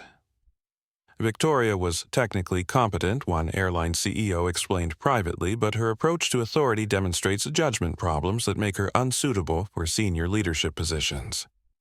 The transportation industry can't afford to employ executives who treat people based on appearance rather than credentials. Victoria eventually found employment with a small consulting firm specializing in regulatory compliance at a salary roughly half of her federal compensation. Her political aspirations had ended permanently, and her influence within transportation policy circles had evaporated along with her federal position. Federal Air Marshal Chen had requested additional training on appropriate security procedures for federal personnel, recognizing that his involvement in Victoria's discriminatory screening reflected inadequate preparation for complex jurisdictional situations. I supported Deputy Secretary Ashworth's security assessment without independently verifying the basis for enhanced screening he acknowledged in his report to federal law enforcement supervisors. Future operations will require clear documentation of security concerns before involving federal law enforcement in credential verification. Patricia Wells, the Inspector General investigator, had completed her review of the incident within 2 weeks, concluding that Victoria's detention of Marcus Thompson lacked legitimate security justification and reflected discriminatory bias rather than professional security consciousness. Her report became a training document for federal personnel management courses, illustrating how personal prejudice could compromise administrative judgment and create legal liabilities for federal agencies. The broader transportation industry had responded to Marcus's policy announcements with enthusiasm that surprised even veteran aviation executives. Airlines, airports, and transportation companies began implementing voluntary bias prevention programs before federal requirements took effect. Recognizing that discrimination created operational inefficiencies as well as legal risks, Chairman Thompson's experience demonstrates that bias affects transportation operations at every level, explained the president of the Airlines for America Trade Association. Eliminating discrimination isn't just about fairness, it's about maintaining professional standards that keep transportation systems safe and efficient. Marcus's congressional testimony about the incident, delivered 6 weeks after the summit had drawn the largest audience for transportation oversight hearings in recent memory. Congressional representatives from both parties praised his measured response to discriminatory treatment and supported expanded funding for bias prevention programs. Chairman Thompson, the House Transportation Committee chairwoman, had concluded your transformation of personal discrimination into institutional reform demonstrates exactly the kind of leadership federal transportation agencies need. The committee will support comprehensive funding for bias prevention initiatives across all transportation modes. The Jessica Thompson Transportation Equity Foundation, named for Marcus's late wife and funded through his personal resources, had begun operations with focus on supporting travelers who experienced discrimination but lacked the resources or authority to address it through normal channels. The foundation provided legal assistance, documented patterns of discriminatory treatment, and advocated for policy changes that would prevent future incidents. Elena Rodriguez had thrown herself into implementing bias prevention requirements with the passion of someone whose professional integrity had been validated by challenging inappropriate authority. Her federal training programs were being adapted by international aviation authorities, and her work had attracted attention from United Nations transportation officials interested in developing global standards for equal treatment in aviation facilities. Sarah Hamilton had become an unofficial spokesperson for hospitality industry approaches to respectful customer service, speaking at conferences about the importance of treating all visitors with dignity, regardless of appearance or assumptions about status. Hospitality begins with respect became her signature message. Everything else follows from that foundation. Marcus continued his regular travel schedule, but now he was frequently recognized by transportation personnel who had seen coverage of the summit incident. Flight attendants, gate agents, and security screeners often approached him to express support for bias prevention requirements or to share their own experiences with discrimination in transportation settings. 3 months after the summit, Marcus returned to Ronald Reagan Airport for another federal aviation meeting. Elena Rodriguez met him at the executive lounge entrance, her new federal credentials identifying her as Director of Federal Aviation Equality Compliance. Chairman Thompson Elena said with obvious professional satisfaction, "Welcome back to a facility that now maintains the highest standards for equal treatment of all visitors. The bias prevention protocols you announced have been implemented across all federal transportation facilities nationwide." Marcus looked around the marble-floored lounge where Victoria Ashworth had detained him based on his casual appearance, noting the new signage prominently displaying passenger rights and anti-discrimination policies in multiple languages.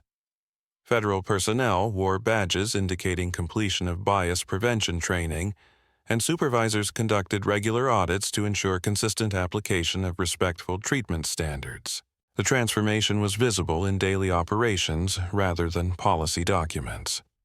Marcus observed passengers of all backgrounds moving through security and facility access procedures with equal efficiency and courtesy, while federal personnel applied professional service standards consistently across all interactions. On a crisp Saturday morning, 6 months after the Federal Aviation Summit incident, Marcus Thompson stood at his wife Jessica's graveside in Arlington National Cemetery holding the folded program from the first annual Federal Transportation Dignity Conference. The program featured Jessica's photograph alongside the Foundation mission statement, ensuring dignity and respect for all travelers in memory of those we've lost to preventable discrimination and negligence. Jess Marcus said quietly, "You always told me the goal wasn't to prove I belonged in rooms where people questioned my presence. The goal was to change the rooms themselves." He smiled slightly. "I think you'd approve of what happened next." The October breeze carried the distant sound of aircraft departing Reagan National Airport, where Elena Rodriguez was conducting the monthly bias prevention training session that had become the gold standard for federal transportation facilities worldwide. Elena's program had been adopted by airports across Europe, Asia, and South America, making the principles Marcus had announced after Victoria's discriminatory conduct a global standard for aviation equality. Marcus's phone buzzed with a text from his daughter Zoe, now a senior at Georgetown preparing for law school applications focused on transportation civil rights law. Dad saw the news coverage of this week's foundation grants. Mom would love that her scholarship fund has supported 47 aviation students from underrepresented communities. You're changing the industry one person at a time. The Jessica Thompson Transportation Equity Foundation had grown beyond Marcus's initial vision, supporting not only bias prevention programs, but also educational opportunities for young people interested in aviation careers. The foundation's scholarship recipients were beginning to graduate from pilot training programs, aviation management courses, and aerospace engineering degrees, creating a new generation of transportation professionals committed to equality and excellence. Victoria Ashworth had moved to a small consulting practice in suburban Virginia, her federal transportation career permanently ended by her decision to detain a senior official based on appearance rather than credentials. She occasionally saw news coverage of Marcus's policy initiatives or Elena's international training programs, reminders of how quickly authority could evaporate when exercised inappropriately. Victoria's consulting work focused on regulatory compliance for small transportation companies, a significant reduction from her previous role shaping federal aviation policy for the entire nation. Her experience had become a cautionary tale in government management courses about the importance of exercising federal authority professionally rather than personally. James Mitchell had transformed his transportation policy documentation into a full-time career with his live stream coverage of federal meetings and policy discussions, drawing audiences of federal employees, industry professionals, and citizens interested in government accountability. His documentation of Victoria's discriminatory conduct had established precedent for transparency in federal operations that had influenced policy discussions across multiple agencies. The live stream wasn't just about exposing one official's misconduct, James explained to journalism students studying his work. It was about demonstrating how technology can create accountability in federal facilities where discrimination previously occurred without documentation or consequences. Sarah Hamilton had been promoted to Regional VIP Services Director with responsibility for implementing respectful hospitality standards across airports throughout the eastern United States. Her approach to customer service had become a model for international airport authorities, and she regularly spoke at conferences about the connection between dignified treatment and operational excellence. Federal Air Marshal Chen had completed additional training in federal personnel recognition and jurisdictional authority, becoming an instructor for law enforcement officers who worked in complex federal environments. His experience with Victoria's inappropriate security requests had contributed to revised protocols that required independent verification of security concerns before involving federal law enforcement in credential verification. Patricia Wells, the Inspector General investigator, had used her report on the summit incident to develop comprehensive guidelines for federal personnel protection that had been adopted across multiple agencies. Her work had established clear standards for appropriate security screening that balanced legitimate safety concerns with protection against discriminatory harassment. Marcus returned to his NTSB headquarters Monday morning to find his staff preparing for the congressional hearing, where he would present the first annual report on Federal Transportation Dignity Initiative outcomes. The statistics were remarkable. Discrimination complaints in federal transportation facilities had decreased by 73%, while customer satisfaction ratings had reached record levels across all transportation modes. The policy changes implemented after Victoria's discriminatory conduct had created measurable improvements in both equality and efficiency throughout federal transportation operations. Bias prevention training had enhanced professional competence, while reducing legal liabilities and consistent application of respectful treatment standards had improved operational effectiveness across airlines, airports, and federal facilities. Elena Rodriguez called Marcus that afternoon to share the international recognition their bias prevention program had received from the International Civil Aviation Organization. Chairman Thompson, she said with obvious pride, ICAO is recommending our training protocols as the global standard for aviation equality.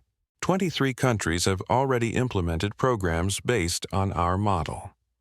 The irony wasn't lost on Marcus that Victoria's attempt to challenge his authority based on appearance had created the foundation for international transportation equality standards that would protect millions of travelers from experiencing similar discrimination. His daughter Zoe visited that weekend her law school application essays focusing on transportation civil rights and the intersection of federal authority with individual dignity. "Dad," she said as they reviewed her application materials, "I want to continue the work you started after Mom died. There are still too many transportation systems where bias affects safety, and too many people who don't have federal credentials to protect them when discrimination occurs." Marcus smiled at his daughter's commitment to continuing Jessica's passion for transportation justice. "Zoe, the foundation is yours when you're ready for it. But remember what your mother always said. Real change happens when good people refuse to accept that discrimination is simply the way things work." 3 months later, Marcus received a letter from a young black pilot who had been hired by a major airline after graduating from the Foundation's scholarship program. Chairman Thompson, the letter read, "I wanted to thank you for creating opportunities that didn't exist when you were starting your career. Because of your work, I've never experienced the discrimination that prevented previous generations from advancing in aviation. You changed the industry in ways that are visible every day." Marcus kept the letter on his desk alongside photographs of Jessica and Zoe, reminders of why the work mattered and who it ultimately served. The transformation of individual discrimination into institutional reform had created lasting change that extended far beyond his personal experience with Victoria's inappropriate conduct. On quiet evenings in his study, Marcus often reflected on the chain of events that had begun with Victoria questioning his credentials in the Executive Federal Aviation Lounge.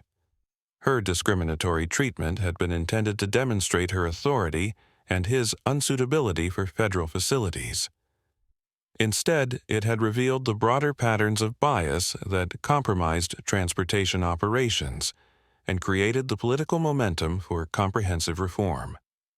The Federal Transportation Dignity Initiative continued to expand with new programs addressing discrimination in maritime operations, railroad services, and interstate transportation structures.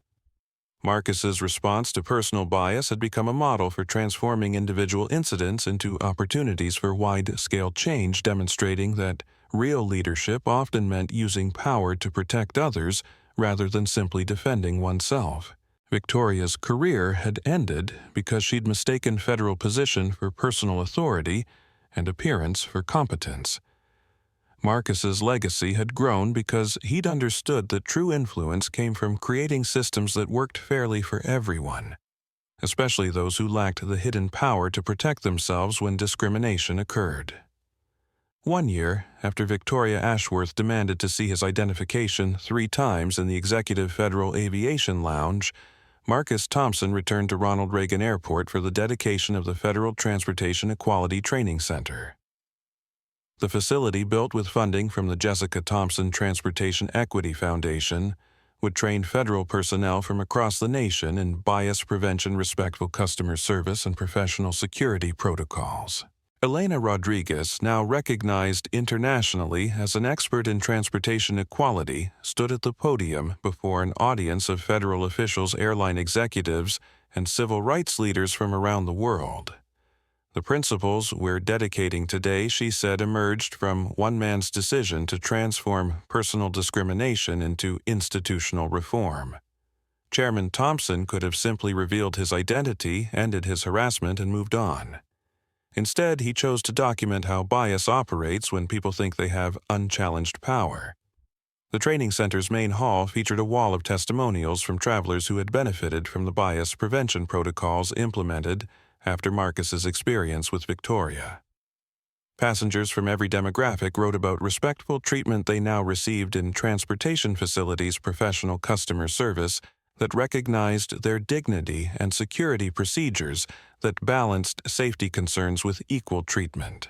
Marcus addressed the dedication ceremony with the same calm authority he'd maintained during Victoria's interrogation, but his message focused on the future rather than the past. Discrimination in transportation isn't just about individual bias, he explained to the audience. It's about safety efficiency and the fundamental question of whether our structures serve everyone equally. The Federal Transportation Dignity Initiative had documented measurable improvements across every category of transportation operations.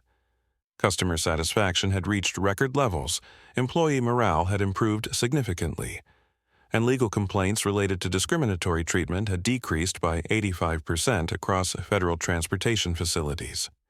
The changes we've implemented prove that equality isn't just morally right, Marcus continued. It's operationally superior. When we treat people based on evidence rather than assumptions, we make better decisions. When we apply standards consistently, we achieve better results. When we respect human dignity, we build stronger institutions. Sarah Hamilton, now responsible for VIP services at airports throughout the eastern United States, had transformed hospitality protocols to ensure that every visitor experienced the kind of respectful treatment previously reserved for obviously important guests. We learned, she explained to hospitality industry conferences, that you can't provide excellent service to some people while treating others poorly. True hospitality means assuming dignity and worth in everyone you encounter. Marcus's phone contained dozens of messages from transportation professionals sharing stories about how bias prevention training had improved their workplace culture, enhanced customer relationships, and created environments where competence mattered more than assumptions about people's backgrounds or status. James Mitchell's documentation of the original incident had become required viewing in government accountability courses, journalism programs, and civil rights education. His live stream had demonstrated how individual citizens could use technology to create transparency in federal operations and hold government officials accountable for discriminatory conduct. The live stream wasn't about creating viral content, James explained to media students studying his work. It was about ensuring that discrimination couldn't occur in silence. When bias operates without documentation, it continues unchallenged. When it's recorded and shared, it becomes an opportunity for change. Victoria Ashworth's discriminatory conduct had inadvertently created the political foundation for the most comprehensive transportation equality program in federal history. Her attempt to abuse authority had revealed patterns of bias that affected millions of travelers, leading to reforms that extended far beyond her individual misconduct. The irony wasn't lost on federal transportation officials that Victoria's career had ended because she'd tried to exclude someone based on appearance, while Marcus's influence had grown because he'd used the incident to create opportunities for everyone to be treated with dignity and respect. Marcus concluded his dedication ceremony remarks with a direct appeal to the audience of transportation professionals, federal employees, and civil rights advocates. Your voice matters when you witness discrimination. Your courage matters when you question inappropriate authority. Your commitment matters when you choose to treat every person you encounter with the dignity they deserve.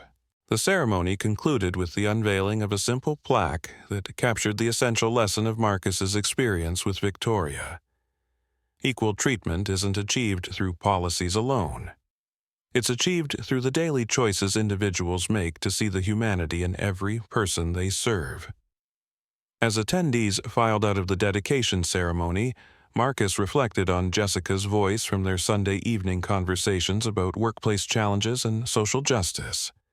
She'd always reminded him that real change came from people who refused to accept that discrimination was simply the way things worked, who understood that individual dignity was more important than temporary convenience, and who used whatever power they possessed to create opportunities for others.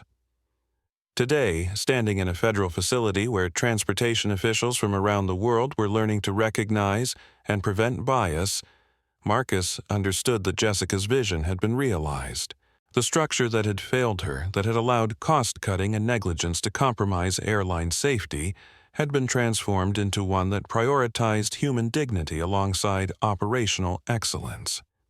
The Federal Transportation Equality Training Center would train thousands of federal personnel, annually creating a generation of transportation professionals committed to treating every traveler with respect, regardless of their appearance, background, or perceived status. Victoria's discriminatory conduct had planted seeds that had grown into institutional change affecting millions of people across the globe.